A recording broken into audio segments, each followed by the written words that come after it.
Good evening, students. My name is Akanksha Asthi. Today I am going to take class for the subject of human anatomy and physiology for the chapter number 8.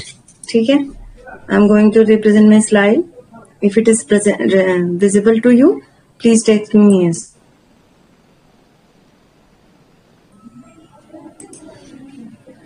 Show हो रही है, आप लोगों को दिखाई दे रही है slide?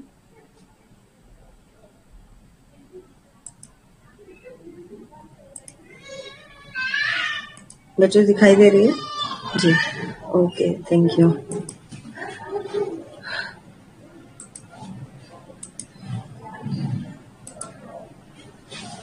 आज हम लोग पढ़ने जा रहे हैं ह्यूमन एनाटॉमी फिजियोलॉजी में रेस्पिरेटरी सिस्टम। ठीक है, श्वसन तंत्र। आप लोगों यूपी बोर्ड में अगर पढ़ा होगा, श्वसन तंत्र बॉडी का वह सिस्टम जो ऑक्सीजन लेने और CO2 छोड़ने में मदद करता है। ठीक है, इंस्पिरेशन और एक्सपायरेशन, श्वसन लेना और छोड़ना, ये दोनों प्रक्रियाओं में जो संबंधित सिस्टम है उसे हम कहते हैं रेस्पिरेटरी सिस्टम। तो रेस्पिरेटरी सिस्टम का अगर इंट्रोडक्शन देखें तो respiratory system is called as oxygen delivery system. वही चीज, मतलब रेस्पिरेटरी सिस्टम को हम क्या कहते हैं? ऑक्सीजन डिलीवरी सिस्टम कहते हैं। डिलीवरी माने पहुंचाने वाला, हमारे शरीर में ऑक्सीजन को पहुंचाने वाला जो तंत्र है उसे हम रेस्पिरेटरी सिस्टम कहते हैं। इसका दूसरा नाम रेस्पिरेटरी सिस्टम के साथ साथ ऑक्सीजन डिलीवरी सिस्टम भी है। Bringing oxygen to the cells and removing carbon dioxide from them is referred to as internal respiration. Bringing माने लेकर आना ऑक्सीजन को, किसके पास? कोशिकाओं के पास। एंड रिमूव करना, रिमूव माने गायब करना, निकाल देना, शरीर रिमूव करना, हटाना शरीर से, शरीर में लेके आना ऑक्सीजन को, और CO2 को शरीर से बाहर, CO2 को शरीर से निकाल देना, रिमूव कर देना। इसको हम क्या बोलते हैं? रिफर्ड एज, मतलब इसे कहा जाता है इंटरनल रेस्पिरेशन, आंतरिक श्वसन। आंतरिक श्वसन क्योंकि ये कोशिकाओं से संबंधित है। कोशिकाएं O2 लेती हैं और CO2 को वापस कर देती हैं, इसे बाहर निकालिए, तो ये आंतरिक श्वसन है। ठीक है, तो bringing oxygen to the cell, कोशिकाओं तक ऑक्सीजन लाना, और removing carbon dioxide from them यहाँ पे सेल के लिए आया है। CO2 कहाँ से रिमूव करना? सेल से रिमूव करना। ऐसी प्रक्रिया को हम इंटरनल रेस्पिरेशन कहते हैं। एक्सचेंजिंग एयर, एक्सचेंज माने इसके बदले में, जब हम कोई चीज किसी चीज के बदले में पाते हैं, तो एक्सचेंज, O2 के बदले में CO2 मिला, तो exchanging air between the body and the outside environment is known as external respiration. जब बात सेल की आता है, इंटरनल रेस्पिरेशन और एक्सटर्नल रेस्पिरेशन में अंतर क्या है? यही देखो, दोनों जगह बस यही हो रहा है, ऑक्सीजन अंदर आ रही है, CO2 बाहर जा रहा है। लेकिन यहाँ पे बात इंटरनल में ये है, जब सेल में ऑक्सीजन आए और सेल से CO2 जाए तो वो इंटरनल रेस्पिरेशन। लेकिन यदि एक्सचेंज बॉडी और एनवायरमेंट के बीच में हो, मतलब बॉडी में O2 आना और बॉडी से बाहर CO2 जाना, मतलब वातावरण से O2 अंदर आना और शरीर से CO2 का वातावरण में जाना, ऐसी प्रक्रिया श्वसन की एक्सटर्नल कहलाती है। तो आप ये समझ गए होंगे, इंटरनल रेस्पिरेशन में कोशिकाएं इन्वॉल्व होती हैं, और क्या कहते हैं, एक्सटर्नल रेस्पिरेशन में एनवायरमेंट और बॉडी इन्वॉल्व होती है, कंप्लीट बॉडी। फिर next line, the integrated system of organs. Integrated मतलब बना हुआ, संबंधित। रेस्पिरेटरी सिस्टम का जो बना हुआ तंत्र है, नाक है, फेरिंग्स है, ट्रैकिया है, लंग्स है, ब्रोंकस है ना, तो ब्रोंक्यूल्स हैं। ये जो इंटीग्रेटेड सिस्टम है रेस्पिरेटरी सिस्टम का, जो कई ऑर्गन से मिलकर बना है, उसका काम है इन्वॉल्व इन इनटेक। इन्वॉल्व मतलब वो सम्मिलित रहता है ग्रहण करने में, and exchange of oxygen and carbon dioxide. Intake करना, ऑक्सीजन का लेना, और एक्सचेंज करना। ऑक्सीजन लेना एक अलग प्रोसेस है, ऑक्सीजन और CO2 के बीच में एक्सचेंज होना अलग प्रोसेस है। ज्यादा क्या होता है कि लंग्स की जो क्या कहते हैं, एयर सैक्स होती हैं, उनमें बहुत सारा ऑक्सीजन होता है, और लंग्स के बाहर जो ब्लड कैपिलरीज होती है उसमें बहुत सारा CO2 होता है। तो आपने बचपन, मतलब 12th में भी पढ़ा होगा कि जिधर कंसंट्रेशन ज्यादा होती है तो अपने आप हाई से लो की तरफ भागता है। तो ब्लड में CO2 जाता था तो वो एल्विलाई की तरफ भागा, क्योंकि एल्विलाई के पास CO2 नहीं है ज्यादा, और एल्विलाई में O2 जाता था तो वो भागा ब्लड की तरफ, क्योंकि ब्लड में O2 नहीं है ज्यादा। तो इस तरह से एक्सचेंज मतलब ये जो इंटीग्रेटेड सिस्टम है रेस्पिरेटरी सिस्टम का, वो इन्वॉल्व रहता है इंटेक करने में ऑक्सीजन को और एक्सचेंज करने में ऑक्सीजन कार्बन डाइऑक्साइड को between the body and the environment, body और उसके वातावरण के मध्य, इंक्लूडिंग द नीज। और इसमें कौन कौन से ऑर्गन्स आते हैं? नीजल पैसेज आपके नाक, लैरिंग्स आपका कंठ, ट्रैकिया हवा की नलिका, ब्रोंकियल ट्यूब जो ट्रैकिया से डिवाइड होकर दोनों लंग्स में जाते हैं, राइट एंड लेफ्ट, और लंग्स। ठीक है, ये सारे ऑर्गन्स इन्वॉल्व रहते हैं इनटेक में ऑक्सीजन के और एक्सचेंज में ऑक्सीजन और CO2 के। अब आया passage way to the lungs, purify. जो पैसेज वे है लंग्स का वो क्या करता है? प्यूरिफाई करना मतलब किसी चीज को जीवाणु रहित बनाना। बॉडी के मतलब है प्यूरिफाई का यही कि वो माइक्रो ऑर्गन से फ्री करना। वार्म करना, गर्म करना उसे। ह्यूमिडिफाई करना, वाष्पीकृत करना, नमी युक्त हवा बना देना, नहीं तो वो तो शरीर के अंदर सारी कोशिकाओं को काट देगी वो हवा, इतनी कड़ी रहेगी तो। और किसको प्यूरिफाई करना, वार्म करना, ह्यूमिडिफाई करना? आने वाली हवा को। Exchange of gases takes place within the lungs in the alveoli. जो एक्सचेंज होता है गैसेस का कहाँ होता है? लंग्स में के अंदर होता है। और लंग्स में किसमें? एल्वेलाई में। क्योंकि एल्वेलाई जैसे पानी के गुब्बारे भरते हो होली में, वैसे एल्वेलाई हवा का गुब्बारा है जो लंग्स में। Only site of gas exchange.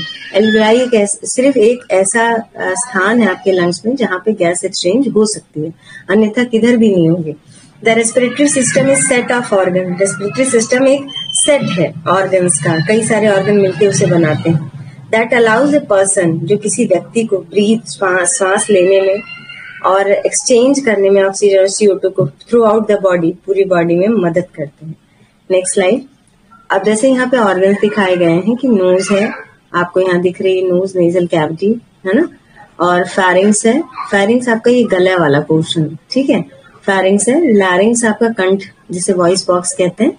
Trachea है आपकी, ट्रैकिया को इन्होंने ये देखिए शो किया है, विंड पाइप जो हवा लेके जाती है। ब्रोंकाई एंड ब्रोंक्यूल्स यहाँ पे इन्होंने शो किए हैं, ठीक है। ब्रोंकस किया है, अल्वेलाई, ब्रोंकाई किया है, लेफ्ट ब्रोंकाई और राइट ब्रोंकाई दोनों हैं, और ब्रोंक्यूल्स भी हैं। लंग्स को इन्होंने शो किया है और एल्वेलाई को शो किया है। एल्वेलाई यहाँ पे इन्होंने फिगर में शायद नहीं शो किया है।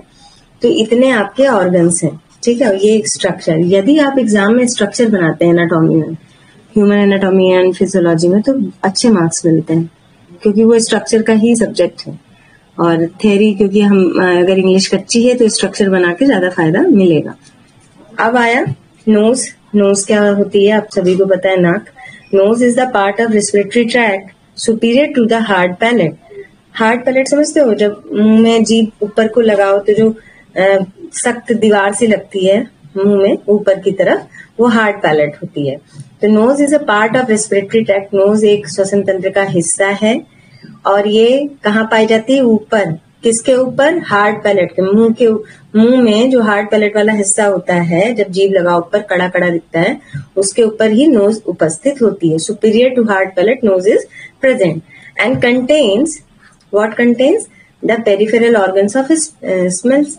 पेरिफेरल ऑर्गन ऑफ स्मेल, सूंघने के लिए जो पेरिफेरल ऑर्गन्स होते हैं, जिससे हम सुगंध का अनुभव करते हैं, परसीव करते हैं, वो ऑर्गन भी उसमें उपस्थित होते हैं। ऐसे आपका यहीं तक भी काम चल सकता था कि nose is the part of respiratory tract which is present superior to the hard palette.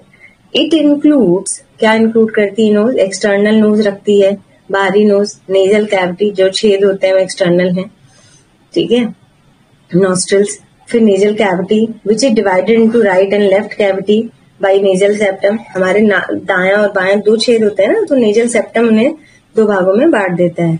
ये स्ट्रक्चर बनाने की ऐसी कोई विशेष आवश्यकता नहीं है, आप यहाँ तक आप नोज के बारे में लिख सकते हैं। फिर आया एक्सटर्नल नोज क्या होती है? The external nose is the visible portion of that project from the face.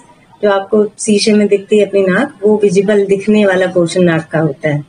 It's skeleton is mainly cartilaginous. इसका जो ढांचा होता है इस नाक का, वो कैसे? कार्टिलेज से बना हुआ होता है, ठीक है। Nose very considerably in size and shape mainly because of differences in these cartilage. नाक का शेप छोटा बड़ा होता रहता है, बदलता रहता है। ये क्यों? ये इस बात पे निर्भर करता है कि कार्टिलेज में कितना डिफरेंस आ रहा है, वो छोटा है बड़ा है।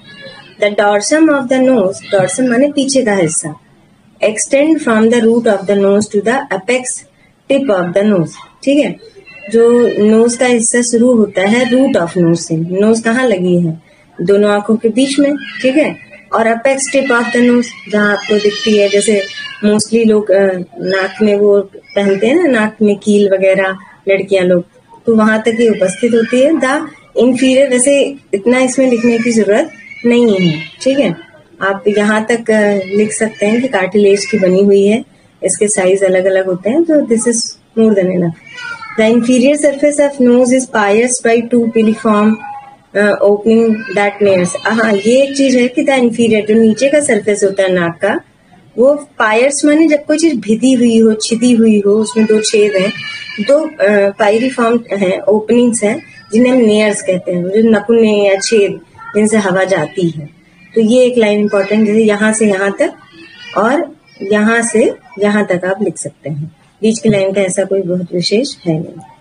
फिर इन्होंने दिखाया कि पैरानेजल साइनसेस क्या हैं, आप इसे भी छोड़ सकते हैं, this is not so important.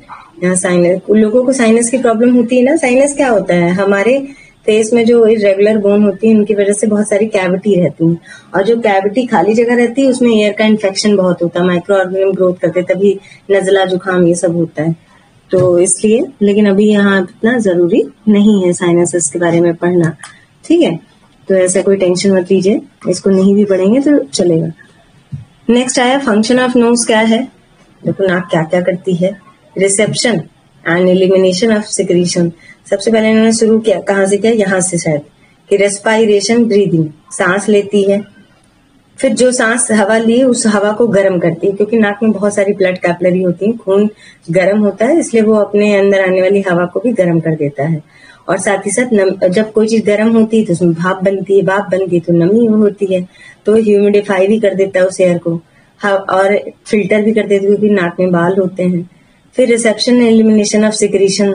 ठीक है, रिसीव करना हो, अगर कोई डस्ट वगैरह आ भी गया है और तो उसे सिक्रीशन के थ्रू एलिमिनेट कर दे, जो नाक बहती वगैरह नजला होता है। ऑल्फैक्शन, सूंघने का काम, ये अच्छा है, छोटा है और आप इसमें लिख सकते हैं। फिर उसके बाद pharynx is divided into 3 region. 3 region क्या क्या है फेरिंग्स के। एक तो फेरिंग्स क्या है, एक हॉलो ट्यूब है, खोखली ट्यूब है फेरिंग्स। यहाँ पे इन्होंने देखिए दिखाया है, नेजोफेरिंग्स, ओरोफेरिंग्स और लैरिंजोफेरिंग्स। लैरिंग्स के पास पाने वाला फेरिंग्स का हिस्सा लैरिंजो है, और नाक के पास पाए जाने वाला फेरिंग्स का हिस्सा नीजो है, और मुख से निकलने वाला फेरिंग्स का हिस्सा ओरोफेरिंग्स है। तो nose goes down the neck, नाक जब नीचे जाती है नेक में, गले में, तो एंड हो जाती है, and at the top of trachea. Trachea के पास आते ही नाक समाप्त हो जाती है, ट्रैकिया इसोफेगस के पास। फिर उसके 3 पार्ट्स होते हैं फेरिंग्स के, वहां से उपस्थित होते हैं, नेजोफेरिंग्स, ओरोफेरिंग्स और हाइपो नहीं है यहाँ पे, लैरिंजोफेरिंग्स है बेटा। ठीक है,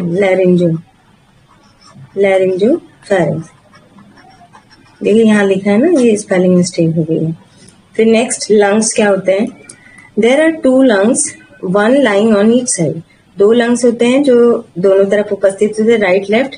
वो कोन के आकार के होते हैं, शंकु के तिकोने।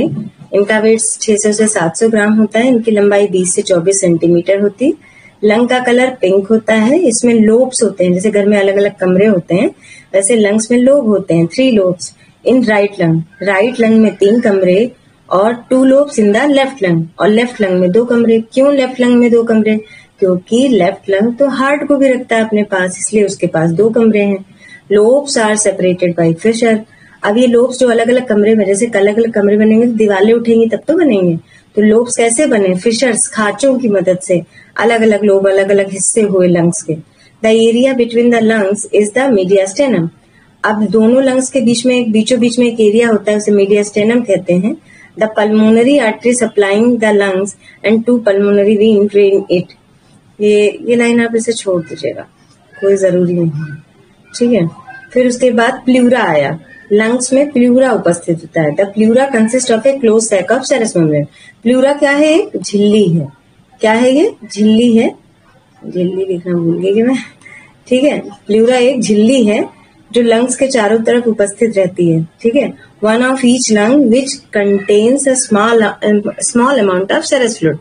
तो सैक माने होता है थैला। ठीक है, तो प्लूरा एक क्या कहते हैं, क्लोज सैक है, झिल्ली से बनी हुई सेरस मेम्ब्रेन की, जो कि लंग्स को अपने अंदर, जैसे हम पॉलिथीन में सामान रखते हैं ना, वैसे ही सेरस मेम्ब्रेन का जो सैक है, झिल्ली है, उसे हम प्लूरा कहते हैं। इस प्लूरा के अंदर लंग उपस्थित होता है। One of each lung which contain small amount, दोनों लंग, ये झिल्ली के साथ साथ दोनों लंग्स में थोड़ा मात्रा में सेरस फ्लूइड भी उपस्थित होता है, क्योंकि सेरस मेम्ब्रेन से बनी होती है प्लूरा, तो थोड़ा बहुत सेरस फ्लूइड सिक्रीट करती है। और सेरस फ्लूइड सिक्रीट होने से क्या होता है ना, क्योंकि आपका लंग जो है लगातार सांस लेता और छोड़ता है, तो संकुचन होता है ना, लगातार आप हार्ट सिकुड़ रहा है, फैल रहा है, तो उससे गति होती है, घर्षण से जो सेल्स होंगे लंग्स के, जो टिश्यूज होंगे वो डैमेज हो जाएंगे। लेकिन चिकनाई वाली जो फ्लूइड है, सेरस फ्लूइड, वो घर्षण को, फ्रिक्शन को कम करती है, इससे लंग में कोई डैमेज नहीं होता है। द लंग इज इनवेजिनेट और पुश्ड इनटू द सैक, जो लंग होता है वो इसी झिल्ली में ऊपर नीचे आता जाता रहता है, सांस लेते और छोड़ते समय इसी झिल्ली में वो ऊपर नीचे होता रहता है। इनवेजिनेट माने अंदर आना, पुष्ट माने मतलब धक्का देता है, नीचे की तरफ आता है, फिर ऊपर आता है, ऐसे करके संकुचन और रिलैक्सेशन होता है लंग्स में, इसी झिल्ली के अंदर। फिर ये बता रहे ह्यूमन लंग्स एनाटॉमी, ये आप चित्र बना सकते हैं, ठीक है। तो नहीं तो आगे वाला जो मेन चित्र था वो भी बना देंगे तो चलेगा, लेकिन लंग्स के लिए पूछता है, ठीक है, तो ये बना दीजिएगा आप। तो इसमें दिखाया है कि कार्टिलेज की, तो क्या कहते हैं, ट्रैकिया है आपकी, फिर ये बताया है कि अपर लोब है, फिर यहाँ पे स्लिट है, अलग अलग पोर्शन है। ये चित्र तो बेटा मैं क्या समझाऊं, आप याद करना पड़ेगा। आपको ये आसान लग रहा है तो यहाँ से, नहीं तो जहां से भी आपको सबसे इजी मिले वहां से आप लंग्स का स्ट्रक्चर याद करिएगा। अब आया लेयर्स, कौन कौन सी लेयर होती है लंग में, जो मैंने सेरस मेम्ब्रेन की, प्लूरा की बात की थी। तो देखो, ये एक तो विसरल लेयर है और दूसरी पेराइटल लेयर है। विसरल लेयर जो होती है ये इनर लेयर होती है, ठीक है, मतलब ये लंग से पूरी चिपकी हुई होती है, adherent to the lung, covering each lobe and passing into the fissure that separate them. यहाँ पे इतनी लाइन भी लिख सकते हैं कि विसरल प्लूरा जो होती है एडहेरेंट टू द लंग, यहीं पे खत्म हो सकता है, या हर लोब को, मतलब पूरे लंग को, ये पूरी तरह से जब लंग को कवर करेगी तो लंग के लोब को भी तो कवर करेगी। तो ये इनर लेयर है। तो विसरल प्लूरा है, मतलब सेरस मेम्ब्रेन के दो लेयर हैं, सेरस मेम्ब्रेन के दो लेयर हैं, एक विसरल एक पेराइटल। विसरल अंदर पाए जाने वाली और पेराइटल आउटर, ठीक है। Parietal pleura is adherent to the inside of chest, actually छाती में, छाती को ये फेस करती है, रिब्स, पसलियां जो होती हैं जिनके अंदर लंग सुरक्षित होता है, तो उसकी तरफ ये वाली ये बाहरी लेयर है parietal pleura. And the thoracic surface of the diaphragm, ठीक है, आपका जो थोरैक्स छाती होता है, डायफ्राम होता है, उसको फेस करती है पेराइटल प्लूरा, ये आउटर लेयर है, ठीक है। अब आया नेक्स्ट कि फंक्शन क्या है। After pH and partial pressure of CO2, alter, function है इसका कि alter pH and partial pressure of CO2। जब CO2 पीएच बदल जाता है, और किसका पीएच, मतलब आपके ब्लड का, ठीक है, और जो पार्शियल प्रेशर होता है कार्बन डाइऑक्साइड का, वो चेंज होता है, तो उस समय filter in smaller clots in blood, blood छनने लगता है, फिर एंजियोटेंसिन 2 में बदल जाता है। बच्चों ये मत लिखिए, ठीक है, ये वाला पेज मत करिएगा। फिर आया मैकेनिज्म ऑफ रेस्पिरेशन, क्या होता है। The term respiration means, mechanism जैसे साइकिल चलाने की, मोबाइल खेलने की मैकेनिज्म होती है ना, तो वैसे ही सांस लेने की क्या प्रक्रिया है। तो respiration means the exchange of gases between body cells and the environment. Respiration का मतलब है आप गैसेस को एक्सचेंज करें, किसके किसके बीच में, बॉडी की कोशिकाओं के में और एनवायरमेंट, बाहर की हवा में, दोनों के बीच में एक्सचेंज होता है। बाहर से O2 आती है, अंदर से बॉडी की हर सेल से CO2 बाहर जाती है, तो ये एक्सचेंज होता है।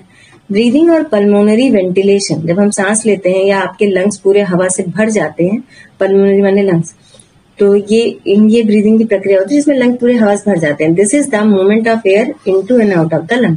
ये जो पल्मोनरी वेंटिलेशन है, इसका मतलब है कि हवा अंदर और बाहर जा रही है लंग्स के। थैंक यू बच्चों।